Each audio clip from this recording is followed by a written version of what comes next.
حكينا بالحلقة الماضية عن الفرق بين المبارك والمقدس، واليوم بدنا نطبق هالكلام هذا على الأراضي المباركة والأراضي المقدسة. فأول شي عنا البيت الذي وضع في بكة. إن أول بيت وضع للناس للذي ببكة مباركة. أول شي هون الفرق إنه ما عم بيحكي عن أرض مباركة، وإنما عن شيء مبارك. وكمان ما عم يحكي إنه البيت مبارك، هو عم بيوصف كيفية الوضع. وضع للناس مباركة، يعني وضع بطريقة مباركة. طيب ليش هالطريقة بالصياغة؟ لأنه البيت الحرام، هذا البيت البركة مو هي بحجاره، مو هي بأرضه، البركة بطريقة وضعه، يعني بهدفه الديني، وبالتالي يتفرع عنه البركة. أما الأراضي اللي حنشوفها هلأ فهي مباركة بكل الأحوال، سواء تعامل معها مؤمنون ولا غير مؤمنين. أول آية بتحكي عن الأراضي المباركة: وأورثنا القوم الذين كانوا يستضعفون مشارق الأرض ومغاربها التي باركنا فيها.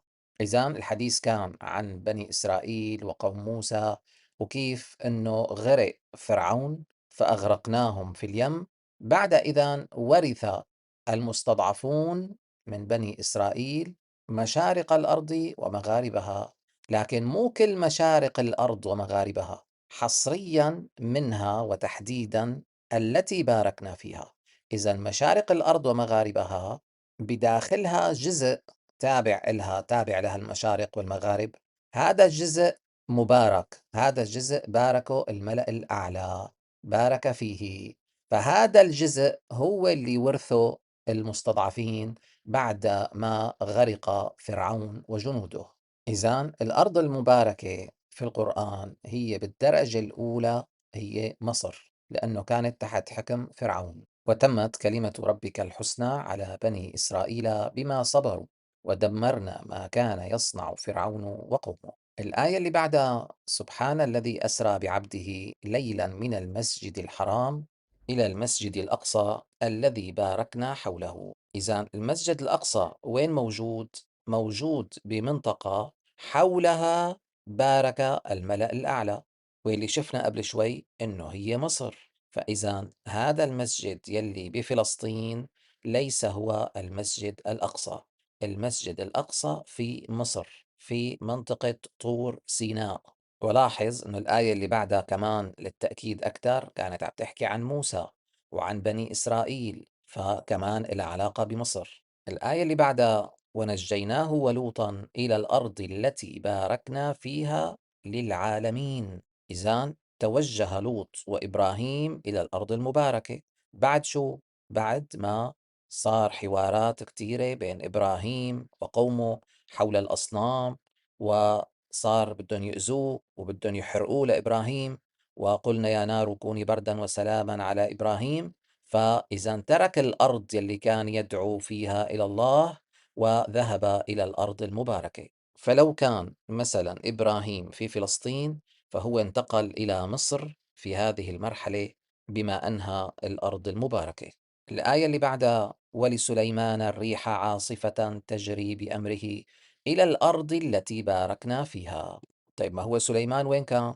ما هو وين انبنت الأهرامات؟ واللي احنا أثبتنا أن الأهرامات بنيت بأمر من سليمان، والجن هي اللي بنتها، وبالتالي من الطبيعي أن يكون سليمان في مصر والريح تجري بأمره إلى مصر. طيب ليش ما عم بيقول المصحف مصر؟ ليش عم بيقول الأرض المباركة؟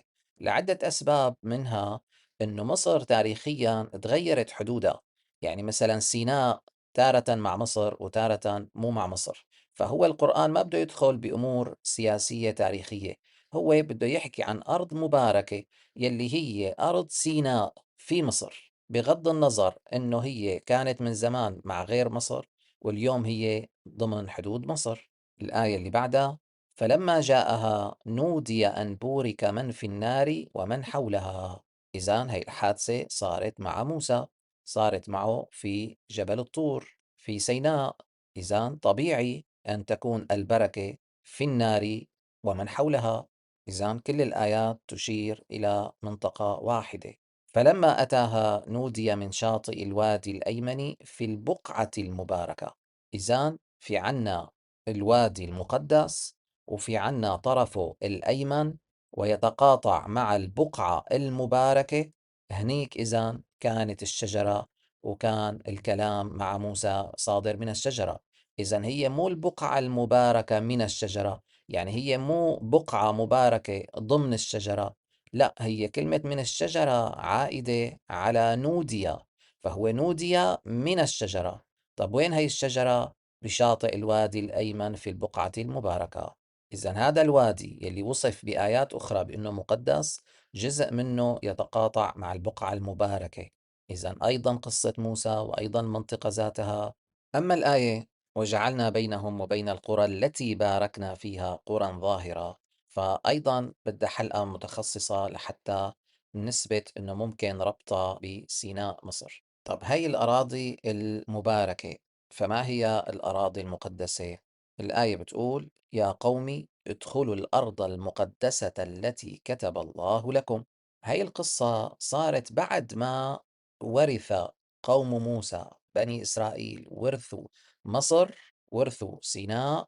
فبعد ذلك هو ذهب فيهم برحلة لقومه وامتحنهم هذا الامتحان دخول الأرض المقدسة، وكان نتيجة الامتحان الفشل، وقالوا إنا لن ندخلها أبدا لحتى يعني يطلعوا القوم الجبارين اللي فيها. المهم، فكانت النتيجة إنه فإنها محرمة عليهم 40 سنة. وهون إذن انفصل موسى وهارون عن قومه. فإذا بهالأثناء هي كان في أرض مقدسة. إذا هن قوم موسى وبني إسرائيل هن ورثوا الأرض المباركة يلي هي طور سيناء بمصر، هي ورثوها. يعني هي كانت مكافأة على التحرير من فرعون، أو نتيجة لاحقة للتحرر من فرعون. أما الأرض المقدسة فهي كانت تكليف وواجب ديني. إذا الفرق كتير كبير بين الفكرتين. هنيك هدية اجت بعد ما صبروا وتعبوا وتعذبوا مع فرعون، فاجتن هدية انه ياخذوا الارض المباركة. اما الارض المقدسة فهي مو جائزة، هي تكليف ديني انه يدخلوها، لكنهم فشلوا فانقلبت عليهم محرمة. الآية اللي بعدها: إني أنا ربك فاخلع عليك إنك بالوادي المقدس طوى. إذا الوادي المقدس هو أيضا متقاطع مع الأرض المباركة. كمان إذ ناداه ربه بالوادي المقدس طوى. إذا في تقاطع بين أرض مقدسة وبين أرض مباركة، وكلهم يحومون حول مصر. فمبدئيا بنقول إنه المرحلة يلي تلت سقوط فرعون كان مصر بيد بني إسرائيل، ولكن في منطقة حدودية كان هناك قوم جبارين وأقوياء جدا، وكانت المنطقة يلي احتلوها هي خارج قبضة بني إسرائيل. فموسى شجعهم على أنه يروحوا يحرروا هالأرض حتى تصير مصر والأرض المباركة كلها بإيدهم، وأيضا الأرض المقدسة، لأنه في تقاطع. الوادي المقدس فيه بقعة مباركة، والنار يلي كانت بجانب الشجرة يلي سمع منها الصوت موسى كمان مباركة وحولها مبارك. إذن في تقاطع حدودي في أرض مقسمة. وهذا كتير منطقي إنه هو ليش طلع موسى لحتى ياخذ معه بني إسرائيل. يعني هلأ لسه هن فرحانين بالنصر ومبسوطين، ليش لحتى ياخذهم ويروح فيهم على منطقة تانية ويقاتل، إلا إذا كانت هالمنطقة تابعة لدولته ولازم تحريرها. طيب السؤال المهم: هل كتابة الله لبني إسرائيل أو لقوم موسى الأرض المقدسة، هل يعني إنه هن أصحاب حق فيها إلى اليوم؟ هذا بالتأكيد لا. ليش؟ لأنه أول شيء السياق واضح. أول شيء قال لهم إنه كتبها الله لكم. طيب بعدها فورا وبنفس الزمان، بزمانهم هن، يعني مو حتى مثلا بزمان النبي محمد، لا، بزمانهم هن فورا على الفور تغير الموضوع وانقلبت ضدهم. قال فإنها محرمة عليهم. طب هي لو كانت إلهم الأرض مكتوبة باسمهم إلى الأبد، طيب ليش حرمها عليهم؟ بسبب سلوكهم. إذا السلوك يحكم أمور، والموضوع ليس أبدي. طيب شو يعني كتب الله لكم؟ ما نحن شرحناها بحلقة متخصصة بمعاني الكتابة، وقلنا إنه لما الله بيكتب شيء، حدث معين، ظرف معين بيكتبه لجماعة، يكتبه لهم، فبيكون يعني بده ييسر الأمور عليهم، ييسرها ليحصلوا على هالظرف، على هالحدث. يعني بمعنى هون بهالآية: ادخلوا الأرض المقدسة التي كتب الله لكم. يعني عم بيشجعهم: ادخلوا على هالأرض والله كتبها إلكم، يعني الظروف حتكون بصالحكم، لكن ما عليكم إلا أنه أنتوا تدخلوا وتقاتلوا وتحاربوا وتعملوا اللي عليكم وتاخدوا بالأسباب، لكن اطمئنوا، الظروف ميسرة لصالحكم. بس إذا لما الله يكتب شيء لجماعة فهو يسر هذا الشيء فقط، يعني لا يوجبه. يعني هو مو إنه راح يتحقق أكيد، لا، هو ميسّر إذا أنت استغلّيت الظرف، ميسّر. وحتى بعهد النبي محمد كان عند أهل الكتاب ديار، هو الذي أخرج الذين كفروا من أهل الكتاب من ديارهم، هي ديارٌ وأكيد لإلهم، لكن مع ذلك ولولا أن كتب الله عليهم الجلاء لعذبهم في الدنيا ولهم في الآخرة عذاب النار. إذن كتب الله عليهم الجلاء، مع أنه الأرض أرض، ديار.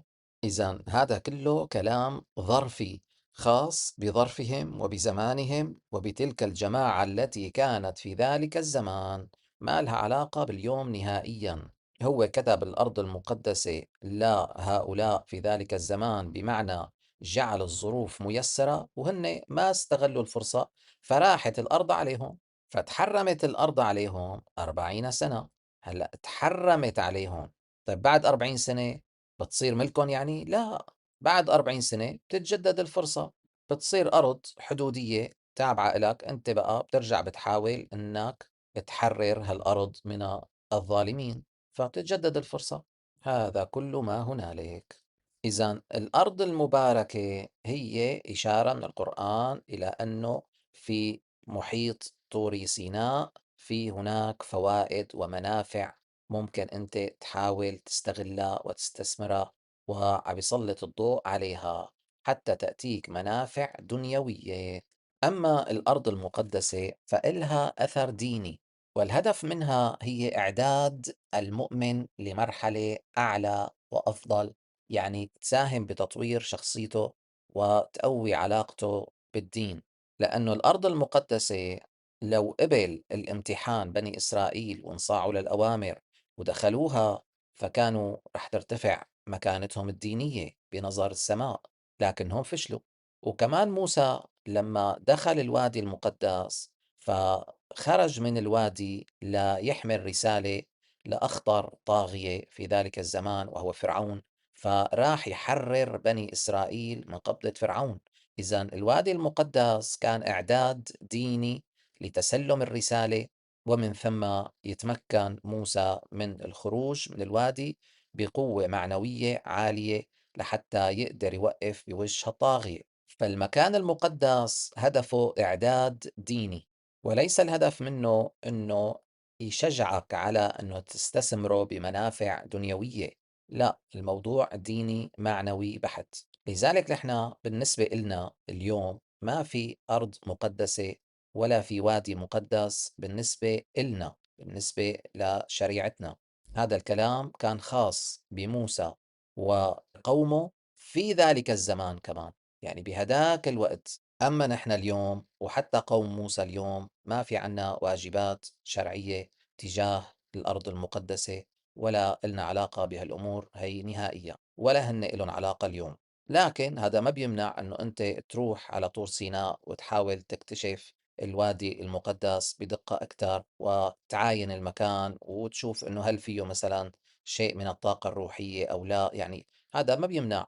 لكن نحن ما عنا واجب ديني تجاه هالمنطقة، ولا هن حتى قوم موسى ما عاد عندهم أي علاقة بهالأرض.